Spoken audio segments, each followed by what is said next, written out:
υπόλοιπους εγγεγραμμένους ομιλητές. Πρώτα θα δώσω το αδελφό Guy Mitchell. Thank you, President, and thank the High Representative and our rapporteurs. Can I first of all start by mentioning a word which upsets a lot of people, and the word is unborn.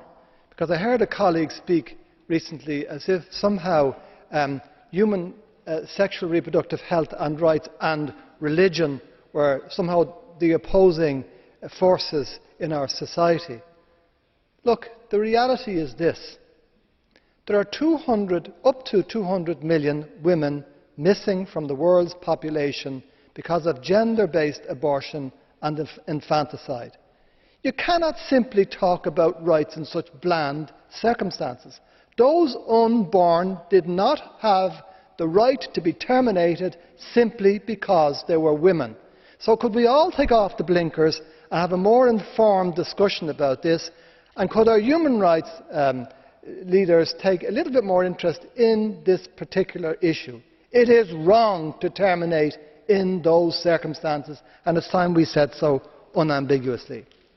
Secondly, can I say, in relation to religion generally, I find this House in particular one of the most intolerant places for people who hold religious beliefs.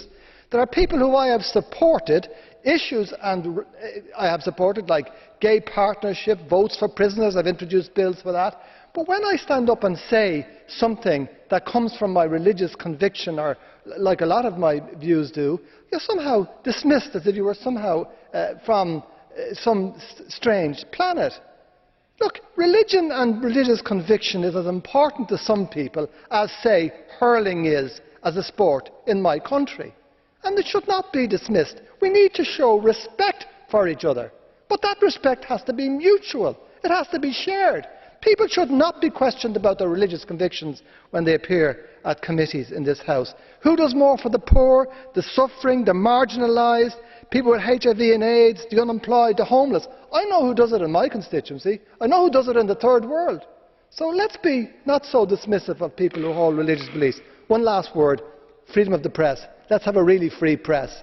Not a freedom of the press where a crook who's president can ring the owner of the press and tell him, I want that story killed. This is an issue that we have to address as well, where owners of the press can kill journalists' stories where those stories should legitimately be covered. I welcome the opportunity to participate in this debate. Thank you. Colleague Mitchell, there is a blue card for you from colleague Vergiat. Do you accept? Madame Vergiat. Oui, j'éviterai tout commentaire sur le droit à l'avortement et le droit des femmes. Je voudrais juste vous poser une question. Vous vous êtes longuement exprimé sur la liberté de religion. Nous examinons